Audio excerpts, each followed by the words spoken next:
బంగారానికి ఎన్నటికీ విడదీయలేని అనుబంధం. పెళ్ళే కాదు, మా ఇంట్లో ఏ శుభకార్యమైనా బంగారంతో మొదలవ్వాల్సిందే. అయితే నా పెళ్లి ఆభరణాల విషయంలో ఒక్కొక్కరిది ఒక్కో చాయిస్. నాకు యాంటిక్ జ్యువెలరీ అంటే చాలా ఇష్టం. చెల్లికి డైమండ్ జ్యువెలరీ నచ్చుతుంది. అమ్మ టేస్ట్ పక్కా ట్రెడిషనల్, నాన్నేమో పక్కా commercial. Best price, quality and service కావాలంటాడు. ఇక నానమ్మ అయితే తన పాత బంగారానికి 100% బైబ్యాక్ కావాలంటుంది.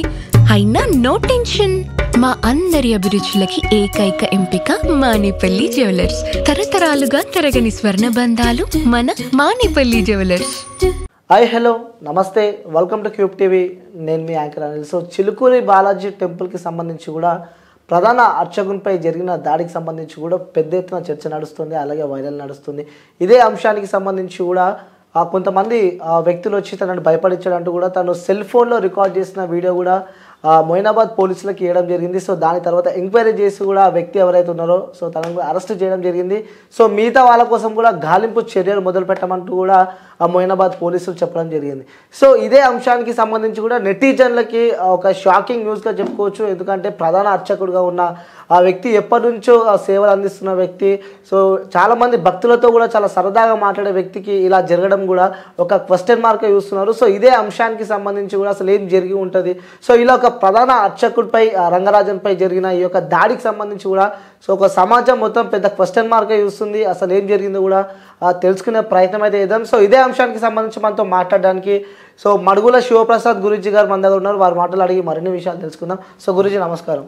ఆశీర్వచనం నాయన. ఎలా ఉన్నారు గురూజీ? బాగున్నాం నాయన. ఓకే, సో ఒక ఇష్యూ దేశవ్యాప్తంగా వైరల్ అయింది. చిలుకూరి బాలాజీ టెంపుల్ ఎంతో ప్రతిష్టాత్మకంగా కూడా మనం అక్కడ కొలుస్తూ ఉంటాం, భక్తులు అక్కడికి వెళ్తూ ఉంటారు. సో అలాంటి ఒక టెంపుల్ దగ్గర ప్రధాన అర్చకులుగా ఉన్న రంగరాజన్పై జరిగిన ఈ యొక్క దాడికి సంబంధించి ఎలా చూడవచ్చు అంటారు అసలు? శ్రీ మహాగణాధిపతయే నమః, ఐం మహాసరస్వత్యే నమః, శ్రీ లలితాంబికాదేవ్యే నమః. చిలుకూరు బాలాజీ దేవాలయం అనేటువంటిది చాలా సుప్రసిద్ధమైనటువంటి దేవాలయం, అందరికీ తెలిసినటువంటి సంగతే. ఆ దేవాలయ ప్రధాన అర్చకుడు ఆయన మహనీయులు సౌందరరాజన్ గారి మీద ఈ విధముగా దాడి జరగటం అనేటువంటిది నేను కూడా ఈ యూట్యూబ్ ఛానల్స్ ద్వారా వాటి ద్వారా చూస్తూ ఉన్నాను. పొద్దున్నుంచి కూడా మనస్సుకు చాలా కలతగానే ఉన్నది. ముఖ్యంగా మొట్టమొదట ఈ దాడిని నేను చాలా తీవ్రముగా ఖండిస్తూ ఉన్నాను. ఎప్పుడూ కూడా అర్చకులు భగవంతుడికి భక్తుడికి అనుసంధానకర్తగా ఉంటారు. ఎప్పుడూ కూడా దేవాలయ ప్రధాన అర్చకుడు అని అంటే దేవాలయంలో ఉండేటువంటి భగవంతుడితోనే సమానము. అక్కడ మూల విరాట్ ఎంత ప్రాధాన్యతో ప్రధాన అర్చకుడు కూడా అంతే కదా. అటువంటి చోటికి వెళ్ళి మరి కొంతమంది వీళ్ళు ఈ చేయడం అనేటువంటిది ఎంతవరకు కరెక్టు? పైగా నేను చూశాను అందులో ఆయన ఒక అతను ఏదో పేరు చెప్తూ ఉన్నారు, రాఘవరెడ్డి ఏదో పేరు ఉన్నారు, వీరరాఘవరెడ్డి అని ఆయన. ఇప్పుడు దీంట్లో నేను భగవద్గీతలో శ్లోకాలు నేను చెబుతాను అనేటువంటి క్రమములో చెబుతూ ఒక ఇది చేస్తూ ఉన్నాడు ఆయన.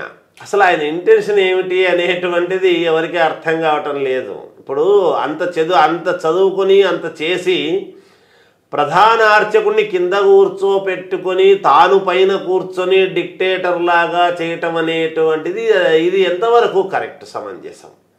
అది ఎంత తప్పు? ఇప్పుడు నాకేదో శ్లోకాలు నేను చదువుకున్నాను కదా అంటే చదువుకున్నది ఇదా మనకు విజ్ఞానం నేర్పిస్తున్నది? ఇటువంటిది ఒకడు చూసుకొని ఇంకొకరు రెచ్చిపోయి దేవాలయాల్లో ఉండేటువంటి అర్చకుల మీద బ్రాహ్మణోత్తముల మీద మీ యొక్క ప్రతాపము చూపిస్తున్నారు అంటే ఇది ఎక్కడికి పోతున్నది దేశం? ఎక్కడికి వెళ్తున్నాం మనము? పైగా కేంద్ర ప్రభుత్వములో ఇటువంటి ధార్మిక సంస్థను కాపాడేటువంటి బీజేపీ ప్రభుత్వము ఉన్నటువంటి సమయములో ఇటువంటివి జరుగుతున్నాయి అంటే ఎంత బాధ అవుతుంది మనుషులకు. అర్చకులు వాళ్ళు దైవాన్ని నమ్ముకొని చేసేటువంటి మహనీయులు. ఈ దేవాలయం ఇది ఒక్కటే అని కాదు, ఎక్కడ దేవాలయము ఉండినా భగవంతుణ్ణి నమ్ముకొని ప్రజలను నమ్ముకొని వాళ్లకు సేవ చేస్తూ ఉండేటువంటి వాళ్ళు అర్చక స్వాములు. అర్చకుల స్వాముల మీద, పౌరోహితుల మీద, బ్రాహ్మణోత్తముల మీద ప్రతాపాలు చూపించడం మొదలు పెడితే ఇది ముక్తకంఠముతో ఏకకంఠముతో నిజంగా కూడా బ్రాహ్మలు అనేటువంటి వాళ్ళు ప్రతి వాళ్ళు కూడా ఇది చాలా ఖండించాల్సినటువంటి విషయమని నేను గట్టిగా కూడా తెలియజేస్తూ ఉన్నాను. ఇందులో వైష్ణవులు, స్మార్తులు, మధ్వలు అనేటువంటి సాంప్రదాయాలు కాదు కావాల్సినటువంటిది. బ్రాహ్మలు, అర్చకులు, దేవాలయాలు అనేటువంటివి మనకు ఏమి చెప్తున్నాయి అంటే మనము చేసేటువంటివి ఇంకా ఇవన్నీ జరుగుతూ ఉన్నాయి కాబట్టి సమాజంలో ఇటువంటివన్నీ నిష్టగా చేసేటువంటి మహనీయులు ఇలాంటి వాళ్ళు ఉన్నారు కాబట్టే ఇంకా ధర్మము న్యాయము అనేటువంటిది ఎక్కడ ఒకచోట నిలబడుతూ ఉన్నది, ఇంకా కొంతవరకు కాపాడుకోగలుగుతూ ఉన్నాము. ఇటువంటి వాళ్ళ మీద మీ యొక్క ప్రతాపాలు చూపిస్తూ దౌర్జన్యము చేస్తూ ఇలా ఇంటికి పోయి ఇంకా ఇంట్లోకి పోయి చేసి చొరబడి చేస్తున్నారు అంటే రక్షణ ఎక్కడి నుంచి వస్తుంది? ఎలా వస్తుంది? ఎలా వాళ్ళు కాపాడుకోగలుగుతారు? ఏదైనా ఇబ్బంది వస్తే భగవంతుడు ఉన్నాడు అని నాలుగు గోడల మధ్య కూర్చొని స్వామి తండ్రి అని చెప్పుకునేటువంటి వాళ్లకు ఆ భగవంతుడి సన్నిధానములోనే ఉండేటువంటి అర్చకుడి యొక్క ఇంట్లోకే జొరబడి వచ్చారు అంటే ఇంకా రక్షణ అనేటువంటిది ఎక్కడి నుంచి వస్తుంది? ఏది ఇబ్బంది వచ్చినా భగవంతుడిని కోరుకుంటాం.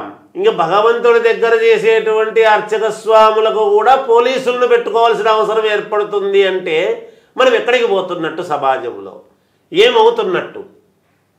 అసలు ఏం ఆలోచన చేస్తున్నారు? అసలు ఏమి కావాలి? రాముడు గొప్ప అంటున్నారు, రాముడి యొక్క ఇది తయారు చేస్తున్నాము అంటున్నారు. రాముడు ఈ విధముగా దండెత్తమని చెప్పాడా? రాముడు ఇలా దౌర్జన్యం చేయమని చెప్పాడా ఇంటికి పోయి? ఏ రామాయణంలో రాసి ఉందండి అలా? ఏ రాముడు చెప్పాడండి అలా? ఆ రాముడు ఎలాంటి వాడు? అసలు తమ్ముడు లక్ష్మణుడు కొంచెము కోపోద్రిక్తుడై మాట్లాడితే కూడా అలా మాట్లాడరాదు అని చెప్పినటువంటి మహనీయుడు రాముడు. ఎంత శాంత స్వభావి, మీ అంత ఇది లేదు అని చెబుతూనే ఆయన్ను కింద కూర్చోబెట్టి వీళ్ళందరూ పైన కూర్చొని ఒక అర్చకుణ్ణి ఆ విధంగా చేయడం అనేటువంటిది ఆ డిక్టేట్ చేసేటువంటి విధానము చూస్తే ఆ ప్రసార మాధ్యమాలలో అతన్ని కింద కూర్చోబెట్టి అతను తల వంచుకొని కూర్చునుంటే ఒక అర్చకుణ్ణి తలదించుకున్నాడు, ఇవాళ తలదించుకునేటువంటి పరిస్థితి చేశారు అంటే యావత్తు ప్రపంచము భగవంతుణ్ణి మీరు అన్నట్టుగానే తప్ప అర్చకుడిని అన్నట్టు కాదు. ఆయనకేమీ చిన్నతనం రాలేదు. ఎందుకంటే అణువుగాని చోట అధికులమనరాదు అనేటువంటి విషయం ఆయన తెలుసుకున్నాడు కాబట్టి, ఆయనకు తెలుసు కాబట్టి, ఆయన సర్వజ్ఞాని కాబట్టి అలా చేతులు కట్టుకొని అలా తలదించుకొని కూర్చొని ఉండిపోయాడు. ఎందుకు అంటే మీలాంటి వాళ్ళ ముందు ఎందుకు అని. ఆ విఘ్నుడు కాబట్టి, సంస్కారవంతుడు కాబట్టి. కనుక ఇటువంటివి ఇంకొకసారి ఎక్కడ జరిగినా, ఏ దేవాలయాల అర్చకుల మీద కానీ, పౌరోహితుల మీద కానీ, బ్రాహ్మణోత్తముల మీద జరిగినా ఇది చాలా ముక్తకంఠముతో ప్రతి వాళ్ళు కూడా ఖండించాలి. మామూలుగా బ్రాహ్మణో బహుజన ప్రియ అని, బ్రాహ్మణుని అనేటువంటి వ్యక్తి సర్వజనాన్ని హితవు కోరుకునేటువంటి వాడు. ఒక స్వామి నమస్కారం అనగానే లోకా సమస్తా సుఖినో భవంతో కాలే వర్షతు పర్జన్య పృథివీ సస్యశాలిని లాంటివన్నీ చెబుతూ ఉంటాడు. ఆయనకేమిటి లోకమంతా సంతోషంగా ఉండాలి అని కోరుకునేటువంటి ఒక బ్రాహ్మణోత్తమున్నా మీరు ఇలా చేయటము ఇది ఎంతవరకు సమంజసం? ఇది చాలా తప్పు. నేను చాలా తీవ్రంగా బాధతోనూ ఆవేదనతోనూ దీన్ని ఖండిస్తున్నాను. మన వాళ్ళందరూ కూడా ఖండించాలి ముక్తకంఠముతో అని నేను మిగతా వాళ్ళందరినీ కూడా సవినయముగా కోరుకుంటూ జయోస్తు. Thank you sir, thank you so much. నిజంగా చూసినామంటే చాలా బాధేసింది. ఎందుకంటే ఎంతోమంది భక్తులు అక్కడికి వెళ్తూ ఉంటారు, కానీ ఒక ప్రధాన అర్చకునికి ఇలా జరగడం నిజంగా మాకు చాలా బాధేసింది. అంటే కలియుగ ప్రత్యక్షప్రదమైనటువంటి శ్రీ వెంకటేశ్వర